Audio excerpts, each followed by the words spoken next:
Welcome to our YouTube channel bright beginning with JS Yadav. आज हम guys maths का first chapter पढ़ेंगे, real numbers, वास्तविक संख्या, 10th क्लास का। अब रियल नंबर किसे कहते हैं या वास्तविक संख्या किसे कहते हैं? तो रियल नंबर बोथ रेशनल और इरेशनल नंबर को जब इंक्लूड करेंगे या उन दोनों को जोड़कर जो भी नंबर बनते हैं वो रियल नंबर होते हैं। मतलब रेशनल प्लस इरेशनल।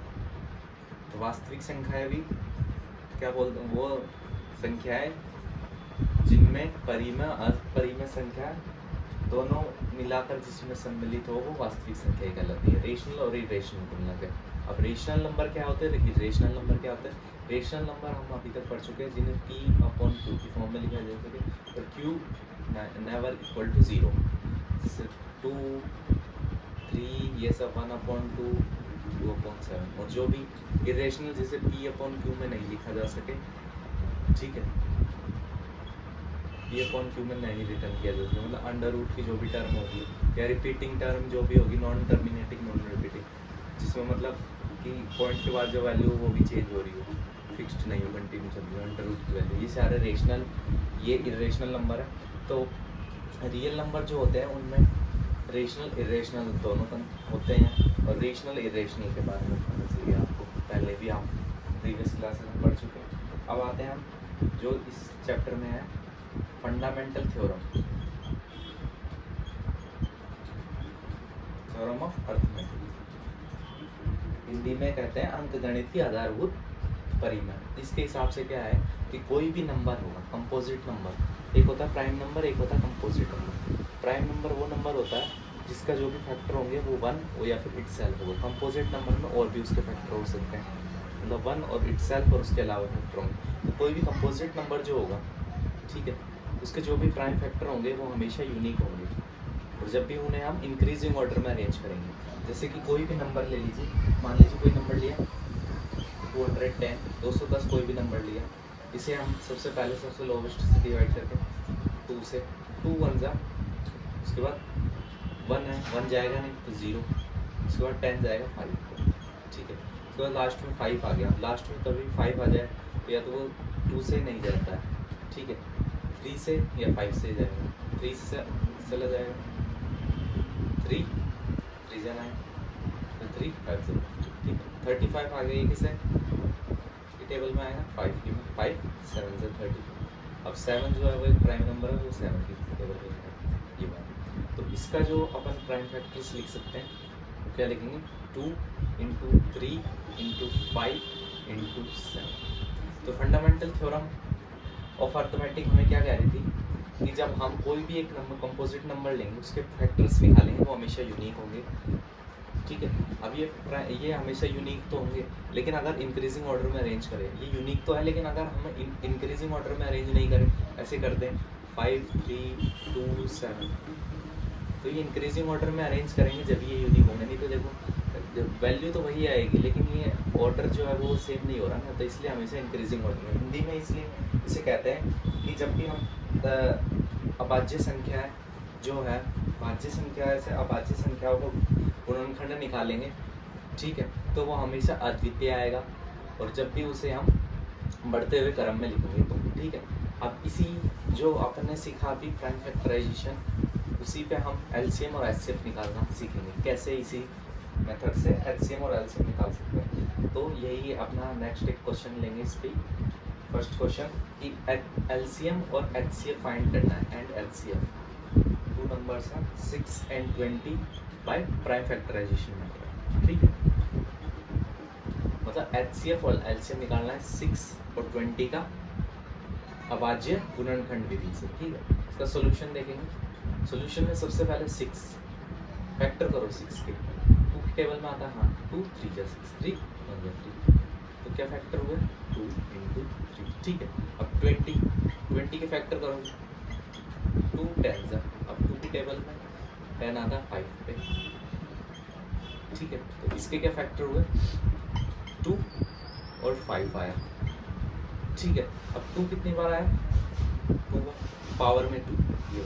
अब जब इसमें पावर 1 क्यों नहीं लिखी, क्या अंडरस्टूड है कि 5 अगर ऐसे लिखा हो तो इसकी पावर 1 है, इसकी पावर 1 है, ठीक है। अब इनको मल्टीप्लाई करेंगे यही आएगा, इनको मल्टीप्लाई करेंगे यही आएगा, ठीक। अब इसमें HCF निकालना सबसे पहले।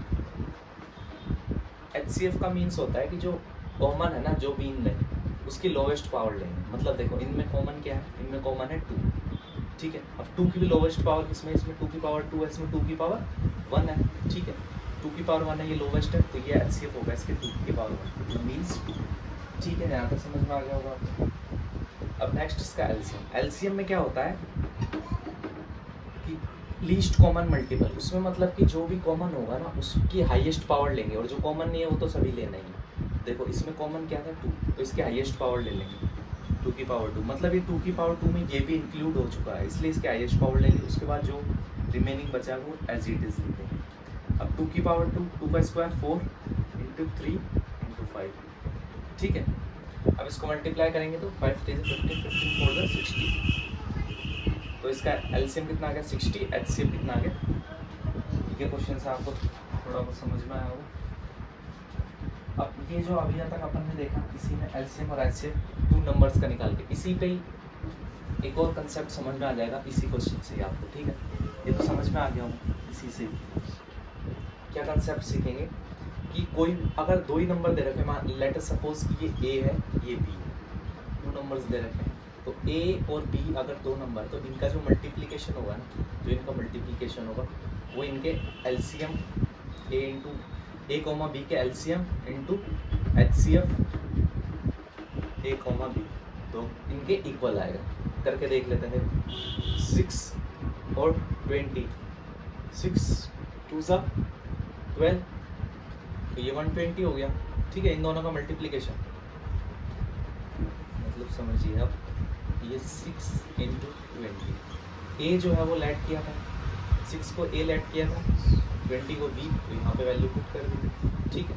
अब इन दोनों का एलसीएम अभी निकाला था अपन ने, इससे जस्ट पहले निकाला था ना, इससे पहले क्वेश्चन में कितना आया था 60, ठीक है। एचसीएफ निकाला था, एचसीएफ कितना आया था, कितना आया था एचसीएफ 2, ठीक है। अब इसको मल्टीप्लाई करेंगे तो कितना आएगा 120, और यहाँ से मल्टीप्लाई करेंगे 120, तो नेक्स्ट जो अपना टॉपिक है या फिर नेक्स्ट जो अपन पढ़ेंगे उसमें यही है, आइडेंटिटी है कि जब भी कोई 2 पॉजिटिव इंटीजर दे रखे हैं ए एंड बी, मतलब कोई भी 2 पूर्णांक दे रखे और ए और बी, उनका जो गुणनफल होगा, मतलब जो उनका मल्टीप्लिकेशन होगा वो उनके एचसीएफ और एलसीएम के मल्टीप्लिकेशन के हमेशा इक्वल होगा, ठीक है। अगर 2 नंबर्स दे रखे हो, आ गया यहाँ तक समझ में। अब यहाँ तक तो समझ गए। अगर 3 दे रखे हो तो ये रूल फॉलो नहीं होगा, मतलब इन दोनों का मल्टीप्लिकेशन आप 3 का एलसीएम और एचसीएफ प्राइम फैक्टराइजेशन मेथड से निकाल कर देखते हैं। मतलब अगर 3 नंबर दे रखे तो मान लीजिए नंबर 6 72 120, इनका वही प्राइम फैक्टराइजेशन मेथड से इनका एचसीएफ और एलसीएम अभाज्य गुणनखंड विधि से एचसीएफ और एलसीएम निकालना है इनका, ठीक है। तो वही सबसे पहले इसके फैक्टर 6 के 2 इंटू 3, यहाँ तक तो सभी को समझ में आ गया। नेक्स्ट नंबर है 72, फैक्टर्स निकाल के देखें 2 3 ज़ा 6 2 6 ज़ा 12 2 8 ज़ा 16 2 9 ज़ा 3 ज़ा, तो यहाँ से फैक्टर बनेंगे 2 इंटू 3, अब 2 की पावर कितनी आ जाएगी 3, 3 की पावर कितनी 2, ठीक है। अब नेक्स्ट नंबर है 120 260 3 ज़ा 250 3 5 ज़ा, यहाँ से इसके फैक्टर क्या होगा 2 इंटू 3 इंटू 5, 2 की पावर 3, 3 की पावर 1 है तो अंडरस्टूड है, एक बार लिखा 5 की पावर 1। इन तीनों नंबर का एचसीएफ जो होगा वो एचसीएफ देखते हैं। एचसीएफ मतलब हाईएस्ट कॉमन फैक्टर 6 72 और 120, ठीक है। तो इनके देखो, इनमें सबसे पहले तो देखो कॉमन क्या है, कॉमन क्या है 2 3 यहाँ भी है 2 3 यहाँ भी है 2 3 यहाँ भी है, ठीक है। इसमें 2 की पावर मिनिमम किस में है 2 की पावर 2 की पावर 3 2 की पावर 3 2 की पावर 1, तो मिनिमम वाली पावर नहीं, ठीक है। नेक्स्ट 3 है 3 की पावर 1 3 की पावर 2 3 की पावर 1, मिनिमम 3 की पावर मतलब 3, तो एचसीएफ कितना आ गया इसका 6, ठीक है। अब एलसीएम में मैंने क्या बताया था कि जो भी नंबर है उसमें देखेंगे उनकी मैक्सिमम पावर 2 की पावर 1 2 की पावर 3 2 की पावर 3, तो मैक्सिमम 2 की पावर 3 ले, ठीक है।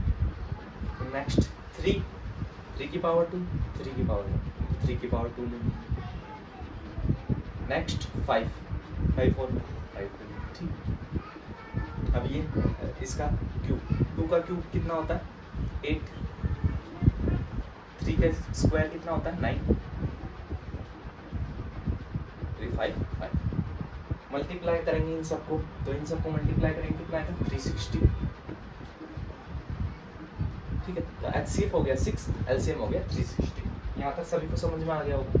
अब इसी जो चैप्टर चल रहा है अपना, इसी में फर्स्ट जो एक्सरसाइज था उसके सारे जो भी कंसेप्ट थे, जो क्वेश्चन थे वो हो गए हैं इम्पोर्टेंट।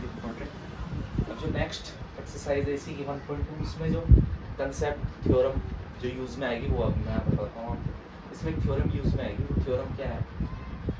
थ्योरम वो ये कहती है कि अगर p कोई प्राइम नंबर है, मतलब लेट अस सपोज p कोई प्राइम नंबर है, तो जो p है अगर वो किसी भी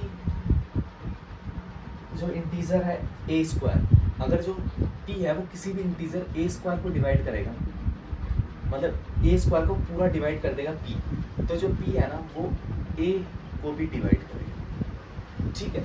अगर p कोई भी प्राइम नंबर है वो a स्क्वायर को डिवाइड कर देगा, ठीक है, तो वो a को भी डिवाइड करेगा, ये कहती है, ठीक। हिंदी में क्या कहती है कि p एक अभाज्य संख्या है, ठीक है। अभाज्य संख्या है तो जो p है ना अभाज्य संख्या, वो a स्क्वायर को डिवाइड करेगी, तो वो a अपॉन p को भी भाग दे देगी, डिवाइड करेगी। इसी थ्योरम पे रिलेटेड क्वेश्चन करेंगे। क्वेश्चन क्या है कि प्रूव करना है। इसमें इस जो एक्सरसाइज है इसमें मेन रिलेटेड क्वेश्चन यही है प्रूव करने के कि अंडर रूट 2 जो है वो सभी को पता है, अंडर रूट 2 रेशनल इरेशनल पहले पढ़ चुके हैं, तो सभी को पता है अंडर रूट 2 जो है वो इरेशनल नंबर है। लेकिन प्रूव करना है कि जो अंडर रूट 2 है वो इरेशनल नंबर क्यों है, मतलब अपरिमेय संख्या क्यों है। अपरिमेय तो है लेकिन क्यों है ये प्रूव करना है, ठीक है। तो इसका सोल्यूशन देंगे। सबसे पहले तो सपोज करेंगे कि जो अंडर रूट 2 है वो क्या है, एक रेशनल नंबर, मतलब ये क्या है, परिमेय संख्या है। अगर अंडर रूट 2 एक परिमेय संख्या है, ठीक है, तो अंडर रूट 2 अगर एक परिमेय संख्या है तो इसे a अपॉन b की फॉर्म में लिख सकते हैं, ठीक है। a और b कोई भी इंटीजर होंगे और जहां b is not equal to 0, सही है ना। अगर अंडर रूट 2 जो है वो रेशनल नंबर है, हम क्या कहते हैं, रेशनल नंबर वो होते हैं जिन्हें p अपॉन q में लिख सके, तो वो p अपॉन q की जगह a अपॉन b लिख दो, कोई दिक्कत थोड़ी है। a अपॉन b में लिख सके और b जो है वो 0 के इक्वल नहीं है, तो इसको ऐसे लिख सकते हैं, ठीक है, अगर रेशनल नंबर है तो। और अपन ने लाइट किया कि ये रेशनल नंबर है। उसके बाद नेक्स्ट स्टेप में करेंगे कि a अपॉन b जो है इसमें कोई भी कॉमन फैक्टर नहीं है, मतलब जो इनका ये दोनों कोप्राइम नंबर है, मतलब इनमें कोई भी कॉमन फैक्टर नहीं है, मतलब a1 जो है उसके अलावा कोई भी इनमें कॉमन फैक्टर नहीं है। अब इसको रीअरेंज कर लेंगे इसी को, तो b under root 2 is equal to a, ठीक है, ये इक्वेशन बन गई। अब स्क्वायरिंग बोथ साइड स्क्वायर, अब बोथ साइड स्क्वायर करेंगे तो स्क्वायर क्या होगा, b स्क्वायर अंडर रूट 2 का स्क्वायर कितना होता है 2 is equal to a square, यही होगा ना। यहाँ तक सबको समझ में आ गया होगा, ठीक। Squaring both side b square 2 is equal to a square, ठीक है, यहाँ तक। इससे पहले जो थ्योरम पढ़ी थी उसी थ्योरम को अप्लाई करेंगे, तो जो 2 जो है अगर वो a स्क्वायर को डिवाइड करता है तो 2 a को भी डिवाइड करेगा, ठीक है। यही थी ना वो थ्योरम कि अगर जो p जो है वो a स्क्वायर को डिवाइड करेगा तो p जो है वो a को भी डिवाइड करेगा, यही थ्योरम पढ़ी थी अपन, ठीक है। तो अगर हम ये थ्योरम को अप्लाई करेंगे तो हम ये कह सकते हैं, इसको ये भी लिख सकते हैं a is equal to 2c, ठीक है, फॉर सम इंटीजर c यहाँ पर इंटीजर है, ठीक है। जो थ्योरम पढ़ी थी उसी से हमने ये इसको ऐसा लिख सकते हैं, ठीक है। अब जो ये a की वैल्यू है इसको सब्स्टिट्यूट कर देंगे अब जो a की वैल्यू है वो इस इक्वेशन में सब्स्टिट्यूट कर देंगे। इस इक्वेशन में सब्स्टिट्यूट करेंगे तो b स्क्वायर मतलब 2b square is equal to 2 square c square, तो इसको लिख सकते हैं 2b square is equal to 4c square. अब ये 2 से डिवाइड किया तो b square is equal to 2c square, ठीक है। यहाँ तक समझ में आ गया हो? अब यहाँ से एक और चीज पता चली फिर क्या, कि अगर जो 2 जो है वो बी स्क्वायर को डिवाइड कर दे सकता है, अगर 2 से बी स्क्वायर डिवाइड होगा तो बी भी 2 से डिवाइड होगा, ठीक है, वही जो पहले कंसेप्ट लगाया था। तो इसी हिसाब से अपन यहाँ पे भी एक और चीज कह सकते हैं, क्या कह सकते हैं, अगर बी स्क्वायर जो है वो 2 से डिविजिबल है तो बी भी 2 से डिविजिबल होगा, तो वही सेम चीज, सेम पैटर्न यहाँ पे भी रिफ्लेक्ट हो जाएगा, वही सेम चीज बनेगी। तो इस बेस पे अपन क्या कह सकते हैं कि जो 2 है वो a को भी डिवाइड करेगा, 2 जो है वो b को भी डिवाइड करेगा। उसी थ्योरम, ये है वही, वो जो थ्योरम तो वो यही तो कह रही थी कि अगर स्क्वायर वाला जो है वो अगर उससे डिविजिबल है कोई भी नंबर से, तो बिना स्क्वायर के भी डिविजिबल होगा। तो इस हिसाब से ये है कि जो a है उसका भी एक फैक्टर है 2 और b है उसका भी एक फैक्टर है 2। तो इस हिसाब से तो ये जो है a और b ये कोप्राइम नंबर नहीं है, लेकिन अपन ने पहले ही लेट किया था कि a और b जो है कोप्राइम है, मतलब इनके बीच में जो भी फैक्टर होगा वो 1 होगा फैक्टर, उसके अलावा कोई फैक्टर नहीं। तो ये कॉन्ट्राडिक्टरी हो गया ना, पहले तो हम कह रहे हैं कि वो कोप्राइम है, तो बाद में पता चल रहा है कि उनमें 2 कॉमन है, तो ये कॉन्ट्राडिक्टरी हो गया। कॉन्ट्राडिक्टरी क्यों हुआ कि जो हमने लेट किया ना कि ये रेशनल नंबर है, ये रेशनल नंबर है ही नहीं, तो ये प्रूफ हो गया ना कि ये रेशनल नंबर नहीं है। अब नेक्स्ट देखेंगे इसी में, इसी पैटर्न पे और कोई डाउट हो आपके तो कमेंट करिए, और क्वेश्चन भी करा देंगे आपको इसी टॉपिक से, इसी टाइप के और क्लैरिफिकेशन आ जाएगा। इसी तरह से एक और पैटर्न है इसमें क्वेश्चन का, 5 माइनस अंडर रूट 3 प्रूफ करना है, ये भी इरेशनल नंबर है। देखा आपको समझ में नहीं आया पहला क्वेश्चन उस पैटर्न के, तो वापस करा दिए जाएंगे, आप हमें कमेंट कर दीजिएगा वीडियो के नीचे। ये भी वही प्रूफ करना है कि इरेशनल अपरिमेय संख्या है, तो वही लेट करना है अपन को, लेट 5 माइनस अंडर रूट 3 जो है वो क्या है, रेशनल है। वही रेशनल वाली प्रॉपर्टी लगानी है। प्रॉपर्टी क्या कहती है रेशनल वाली, कि अगर ये रेशनल नंबर है तो ये a अपॉन b में लिख सकते हैं, और b जो है वो 0 के इक्वल नहीं होना चाहिए, ठीक है, यहाँ तक आपको समझ में आ गया होगा, ठीक है। अब इसके बाद क्या करेंगे, a और b जो है ये कोई ना कोई इंटीजर है, ये पता ही है हमको, ठीक है, a और b कोई ना कोई इंटीजर होंगे, रीअरेंज कर लेंगे इसको, तो रीअरेंज करेंगे तो क्या होगा, देखो 5 minus a upon b is equal to under root 3, ठीक है, अंडर रूट 3 को यहाँ लिया है, a अपॉन b को यहाँ लिया है, ठीक है, रीअरेंज किया है बस, ठीक है, यहाँ तक समझ में आ गया हो। अब देखो 5 minus a upon b, 5 minus a upon b ये रेशनल होगा, कैसे होगा देखो, a और b कोई भी इंटीजर, कोई भी नंबर लेट कर लो, 5 माइनस मान ले, लेट कर लो कि कोई भी नंबर लेट कर लो इंटीजर में, मान लो a जो है वो 1 है, ठीक है, या b भी 1 है, लेट कर लिया, कुछ भी लेट कर लो, ठीक है। अब लेट किया तो देखो 1 अपॉन 1, ठीक है, 1 अपॉन 1 1, तो 5 माइनस 1 कितना हुआ, 4, ये क्या आया, रेशनल नंबर है ना 4, एक रेशनल नंबर है, लेकिन वो इक्वल होना चाहिए अंडर रूट 3 के। अब 4 जो है वो रेशनल नंबर है, 4 कभी भी अंडर रूट 3 के इक्वल होगा, नहीं हो सकता, अंडर रूट 3 और 4 कभी इक्वल होंगे, इक्वल है ही नहीं, तो इसलिए क्या हुआ कि ये रॉन्ग हो गया ना, हमने लेट किया था कि ये 5 minus under root 3 rational number है, लेकिन ये रॉन्ग प्रूफ हो गया ना, कि जो ये अगर दोनों इक्वल है तो दोनों सेम जगह सेम वैल्यू आनी चाहिए, सेम वैल्यू नहीं आ रही, देखो यहाँ तो एक रेशनल नंबर आ रहा है, यहाँ इरेशनल नंबर, तो इसलिए प्रूफ हो गया कि 5 माइनस अंडर रूट 3 जो हमने लेट किया था वो कॉन्ट्राडिक्टरी है, हो गया, इरेशनल नंबर है, वो एक इरेशनल नंबर ही है। अभी ये जो रियल नंबर चैप्टर था इसमें जो जो कंसेप्ट थे वो सभी कंसेप्ट हमने आपको वीडियो के से समझाने की कोशिश करी। अब जो भी रिमेनिंग क्वेश्चंस रह गए हैं उनको नेक्स्ट वीडियो में आपको सॉल्व कराया जाएगा, और आप कुछ और क्वेश्चन अपनी तरफ से देना चाहते हैं, इस वीडियो को ज़्यादा से ज़्यादा शेयर करें अपने साथियों के साथ, फ्रेंड्स के साथ, चैनल को सब्सक्राइब करें और वीडियो को लाइक करें और कमेंट करें ज़्यादा से ज़्यादा, और आपकी क्या डिमांड है। Thank you.